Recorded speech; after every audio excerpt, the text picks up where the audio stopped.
বিশ্বকাপ ফাইনাল মানেই আবেগ, স্বপ্ন আর ইতিহাসের লড়াই। কেউ ট্রফি ছুঁয়ে অমর হয়, আবার কেউ খুব কাছে গিয়েও অপূর্ণতার ভার নিয়ে মাঠ ছাড়ে। নিউ জার্সির সেই রাতেও ছিল ঠিক এমনই এক গল্প, যেখানে শেষ বাঁশি বাজতেই উল্লাসে ভাসে স্পেন, আর অন্য প্রান্তে নেমে আসে নিস্তব্ধতা। কোটি কোটি সমর্থকের হৃদয় ভেঙে যায় এক মুহূর্তে।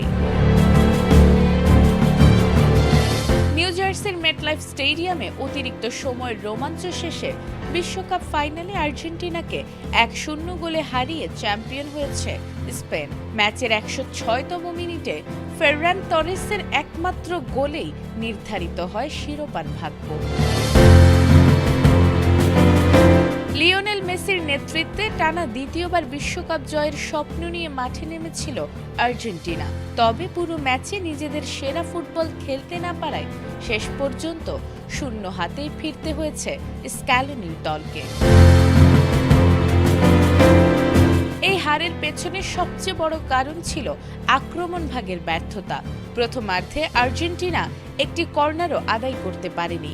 গোলমুখে কোনো কার্যকর শটও ছিল না। ম্যাচের 78 মিনিট পর্যন্ত তারা প্রতিপক্ষের গোলরক্ষককে বড় কোনো পরীক্ষায় ফেলতে পারেনি। অতিরিক্ত সময়ে মেসি ও জুলিয়ানো সিমিওনের দুটি চেষ্টা ছাড়া উল্লেখযোগ্য সুযোগও তৈরি হয়নি।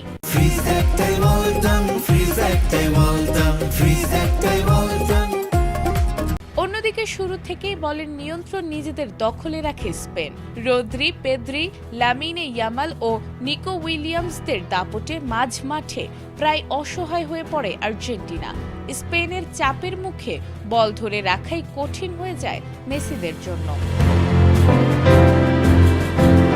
পরিস্থিতি আরো কঠিন হয়ে ওঠে নির্ধারিত সময়ের শেষ দিকে। দ্বিতীয় হলুদ কার্ড দেখে মাঠ ছাড়েন এনজো ফার্নান্দেজ। ফলে অতিরিক্ত সময়ের পুরোটা খেলতে হয় 10 জন নিয়ে, যা আর্জেন্টিনার জন্য বড় ধাক্কা হয়ে দাঁড়ায়। মেসিকেও পুরো ম্যাচে অনেকটা বিচ্ছিন্ন দেখা গেছে।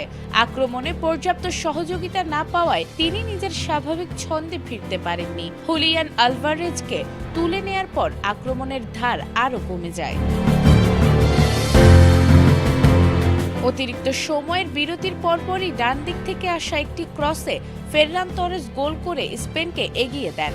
এরপর এমিলিয়ানো মার্টিনেজ কয়েকটি দুর্দান্ত সেভ করলেও 10 জনের আর্জেন্টিনার আর ম্যাচে ফেরার শক্তি ছিল না।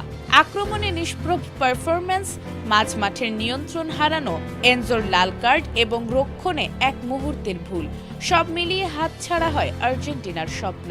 আর ধৈর্য, কৌশল ও দারুণ দলীয় ফুটবল উপহার দিয়ে দ্বিতীয়বারের মতো বিশ্বকাপের সোনালী ট্রফি নিজেদের করে নেয় স্পেন। নাজমুন নাহার জান্নাত, এটিএন বাংলা।